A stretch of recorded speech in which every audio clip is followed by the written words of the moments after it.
The fork slipped from my daughter's hand and clinked against the china.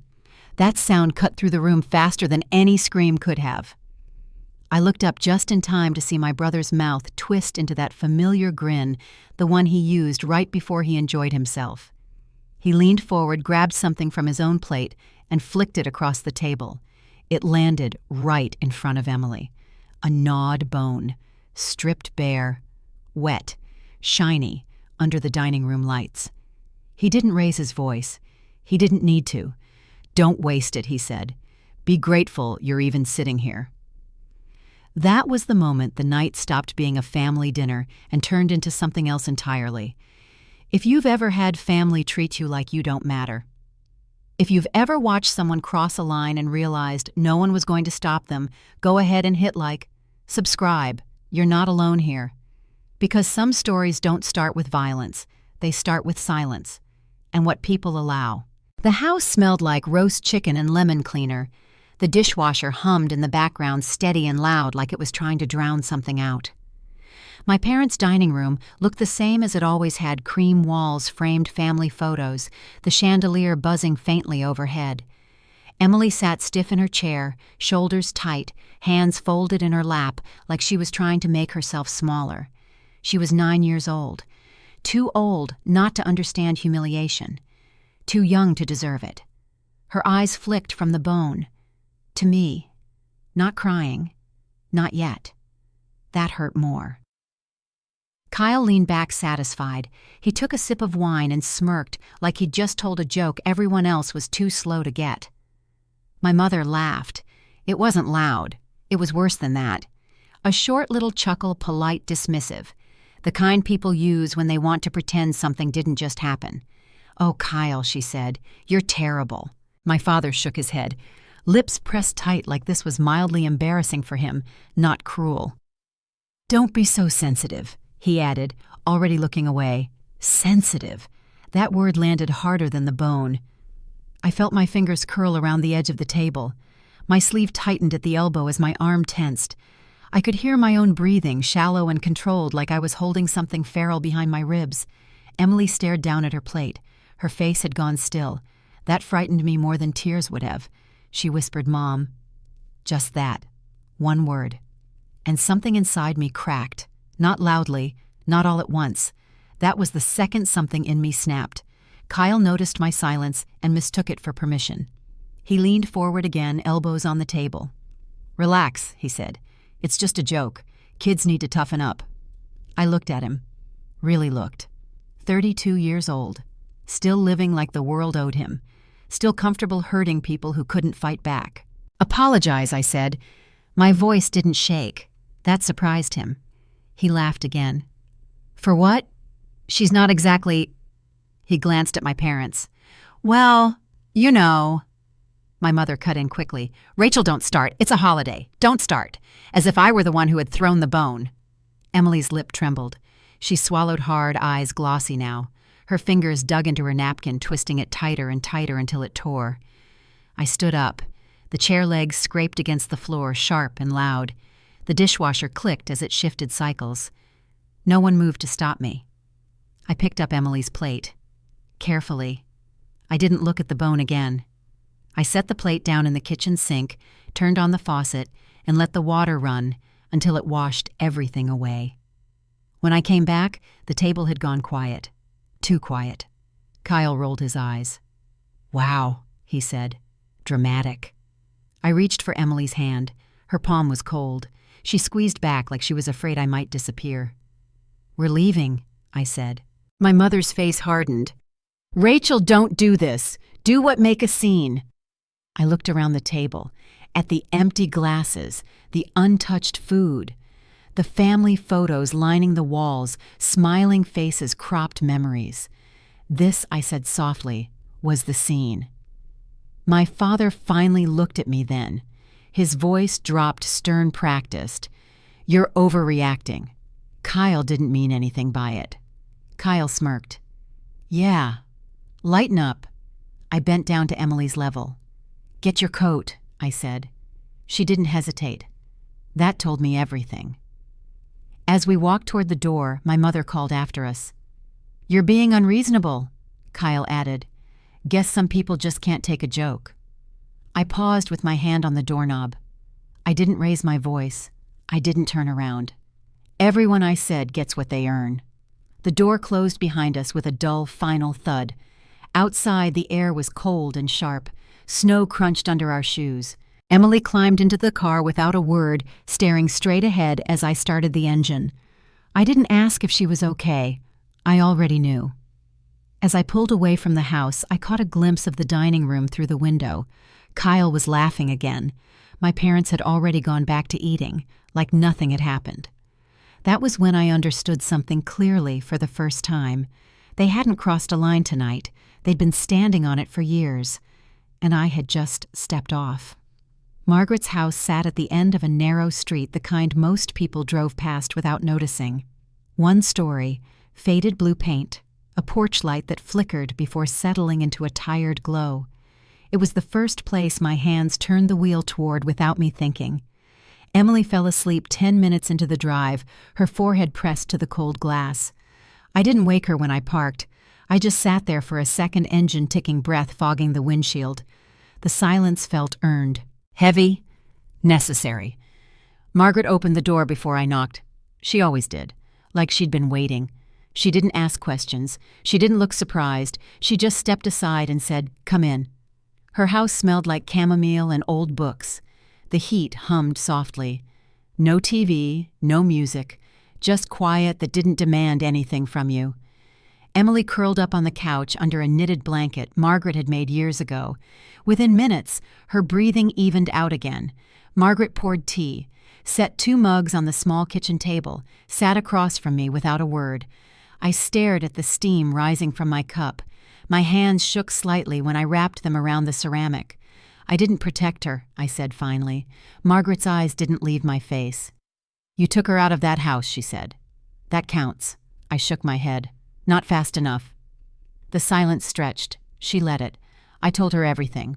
Not in order, not clean, just pieces. The bone, the laugh. The way my parents looked away like discomfort was worse than cruelty. When I finished, my throat burned. My chest felt hollowed out. Margaret took a slow sip of her tea. Then she asked, "How long have you been paying for them?" I blinked. "What?" "For your parents. For Kyle." She tilted her head slightly. How long? I exhaled through my nose. "Years." "Try again." I swallowed. Since Kyle started college. And before that, I looked down at my hands. Since I got promoted. The first time. She nodded. How much I laughed once. It came out sharp. I don't know. Tuition, rent, utilities, car repairs, emergencies. I made air quotes without smiling. 10,000 here, a few hundred there. It adds up. Margaret leaned back in her chair. The wood creaked softly. "And what did they give you in return?" I opened my mouth. Nothing came out. That pause, she said gently, is your answer. I felt heat crawl up my neck. They're my family. "So is that child asleep on my couch?" she said. And tonight they treated her like she was lucky to be tolerated. Her words landed clean. No drama, no accusation, just truth. They never asked if she needed anything, I said quietly. Not once. They never remembered her birthday unless I reminded them. Margaret nodded. But they remembered to ask for money. That was the third something in me that broke. I stared at the wall behind her, at the old calendar still flipped to last month. I thought if I helped enough, I said they'd see us as permanent. Margaret's voice softened. You weren't helping. You were buying permission to exist. The words stung because they fit too well. I thought of every transfer I'd sent, every time I'd swallowed irritation to keep the peace, every holiday I'd paid for just to sit at the edge of the table. I taught Emily to say thank you for scraps I said. Margaret reached across the table and placed her hand over mine. Her skin was warm, steady. "No," she said. "They taught her that. You just haven't stopped it yet." Yet. That word stayed with me. We sat there for a long time. The tea went cold. The house creaked as it settled. Margaret broke the silence. "What happens if you stop sending money?" My stomach tightened. "They'll be furious.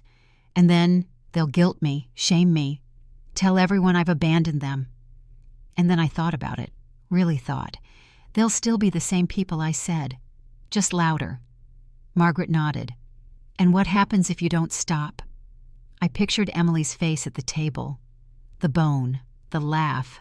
She learns that this is normal, I said, that she should stay quiet to be allowed in the room. Margaret squeezed my hand once. Then you already know what to do. I looked at my phone on the table. The screen was dark. No notifications yet. That wouldn't last. I don't want to fight, I said. You don't need one, she replied. You just need to stop. No speeches, no explanations. Just stop. The idea felt terrifying. And clean. I picked up my phone, opened my banking app, scrolled through the recurring transfers, rent assistance, tuition payment, utility reimbursement. I canceled them, one by one. Each tap made my chest feel lighter, sharper. Margaret watched without comment. When I finished, I locked my phone and set it face down. That's it, I said. She nodded. That's enough. I leaned back in the chair. My pulse raced. My hands trembled again. But underneath it was something else. Relief. I hadn't announced it. I hadn't defended myself. I hadn't begged for understanding. I had simply stepped out of the role they'd written for me. From the living room, Emily stirred and murmured something in her sleep. I stood and checked on her. She was still curled up, blanket tucked under her chin safe. I watched her for a moment longer than necessary, then I went back to the kitchen. Margaret met my eyes. They're going to say you're selfish. I nodded. They already do. They're going to say you owe them. I know. She tilted her head. Do you... I thought of the bone again. The laugh. No, I said. I don't. Margaret smiled, not wide, not proud. Just knowing. Then get some rest, she said. Tomorrow the noise starts. I stood, grabbed my coat, and glanced once more at my sleeping daughter. For the first time in years, I wasn't bracing myself to give something away. I was preparing to keep what was mine. The first message came at 7:06 a.m. I hadn't even poured coffee yet. My phone buzzed once on the kitchen counter. I ignored it. Then again, then again. Short vibrations, tight, insistent. By the time Emily finished brushing her teeth, there were 12 notifications. I didn't open them. Silence was the only thing I still controlled. At 7:23, my mother switched tactics. Mom, are you awake? I left the message unread. At 7:41, my father joined in. Dad, we need to talk. This isn't like you. That one almost made me laugh. It was exactly like me. They just hadn't noticed before because it didn't cost them anything. I dropped Emily off at school. She hugged me a little longer than usual before running inside. I waited until the doors closed behind her before exhaling. When I got back to my car, my phone lit up again. Kyle, I let it ring. Then the texts started stacking. Kyle, what the hell is wrong with you? My tuition payment bounced. Fix it. No pleas, no confusion, just a demand. At a red light, another message came through. Kyle, you don't get to just stop. You owe me. That word again. Owe. I pictured him at the table, flicking the bone, smirking.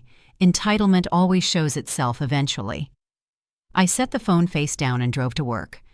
By mid-morning, my mother took it public. She didn't name me. She didn't need to. Her Facebook post went up at 10:12 a.m. Some people forget who stood by them when they needed help. Family isn't something you can turn off when it's inconvenient. It already had likes. Aunts, cousins, old church friends. The kind of people who never asked for details, just picked sides.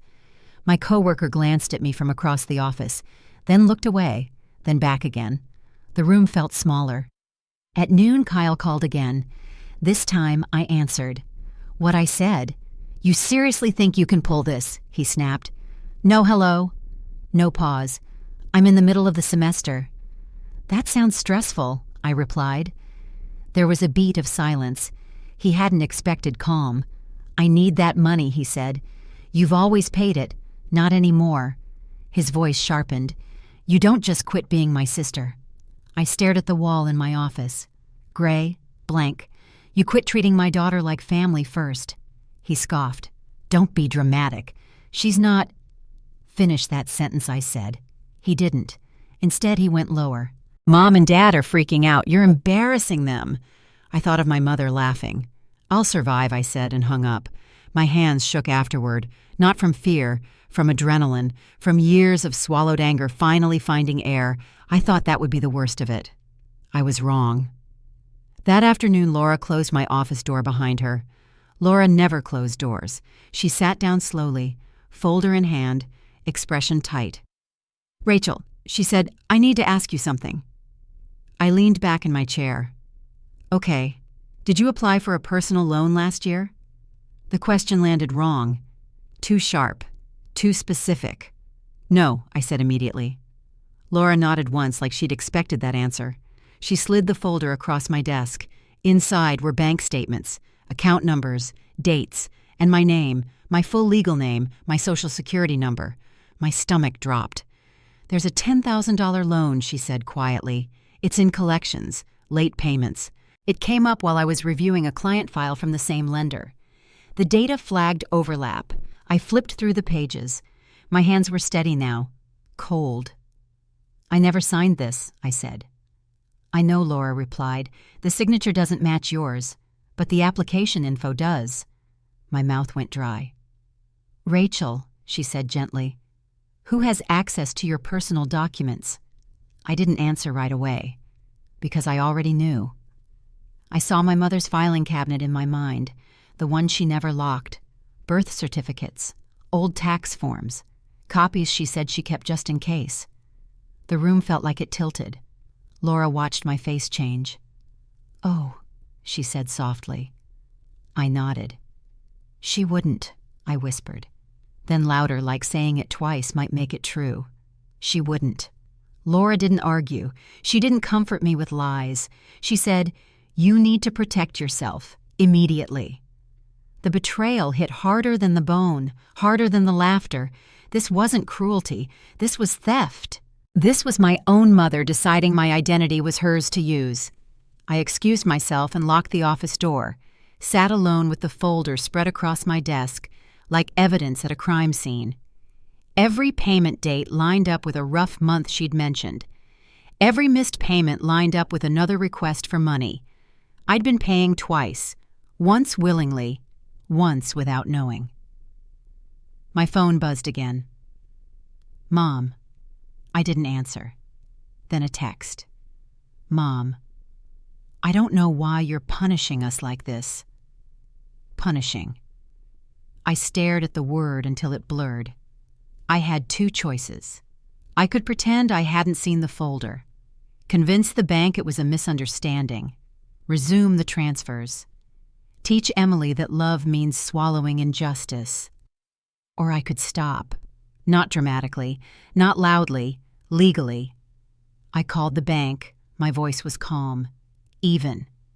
"I need to report a loan taken out fraudulently in my name. They asked for documentation. I sent everything. They asked if I knew who had done it." "Yes," I said. That night, my mother finally said it out loud. Her voice was frantic on the phone. "Rachel, this is getting out of hand. The bank called. So you admit it," I said. A pause, then crying. Real or practiced, I couldn't tell anymore. "We were going to pay it back," she said. "You always help." I didn't think. "You didn't ask," I replied. "We're your parents, and I'm not your account." My father took the phone. His voice was lower, controlled. "You're blowing this up. Families handle things privately." I thought of Emily. "No," I said. "Families don't steal from their children." He went quiet. "You can stop this," my mother pleaded in the background. "Just tell them it was a mistake. It wasn't. You're tearing us apart." I ended the call. That night, I tucked Emily into bed. She asked if Grandma was mad at us. I said no. Grandma made a bad choice. She nodded, accepting it more easily than the adults ever had.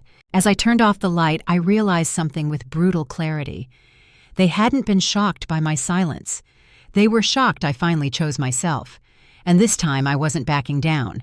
Justice didn't arrive with sirens. It came in emails, case numbers, polite voices that never raised their tone.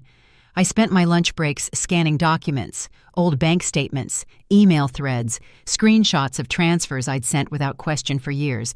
Every "I'll pay you back," every "just until next month." Patterns emerge when you stop looking away. The bank assigned me a case officer. Her name was Denise. She spoke softly, efficiently, like someone who had seen this before. "We'll need a sworn statement," she said, "and any proof you didn't authorize the loan." I didn't hesitate. I signed. I emailed. I followed instructions exactly. No speeches, no emotions, just facts. That night my phone didn't stop ringing. I let it die on the kitchen counter. The next morning my mother showed up at my apartment. I didn't open the door. She knocked anyway, harder each time.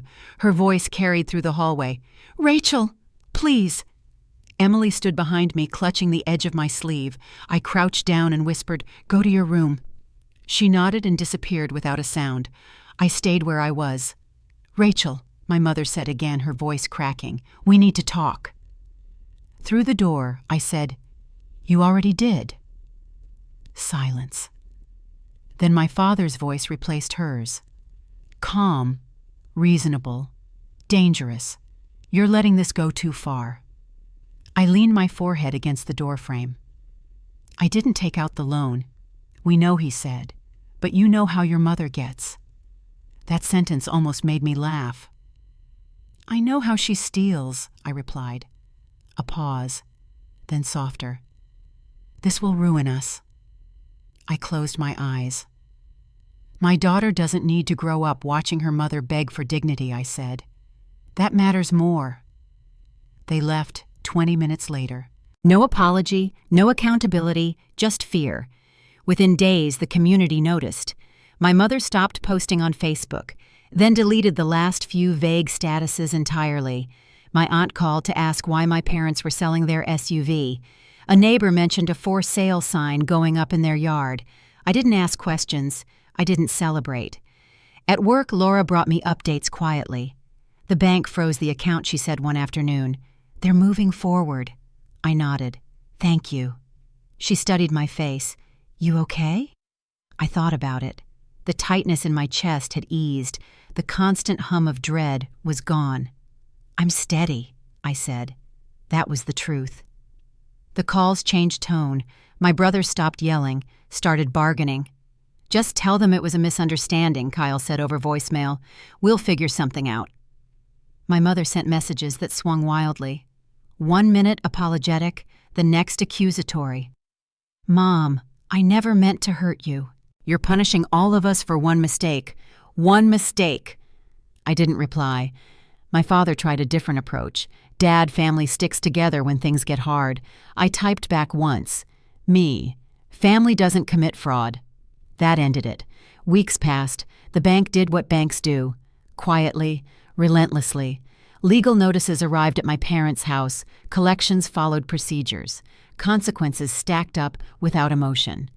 I learned through secondhand whispers that my parents had taken out another loan to cover the first. That failed. They sold the car, then listed the house. People talked. Not loudly, not publicly, but enough. I saw it in the grocery store, in the way conversations stopped when I turned down an aisle, in the way sympathy mixed with judgment. I didn't explain. I didn't defend myself. Silence was still mine. One afternoon, my mother sent a final message. "Mom, if you don't stop this, don't bother calling us again."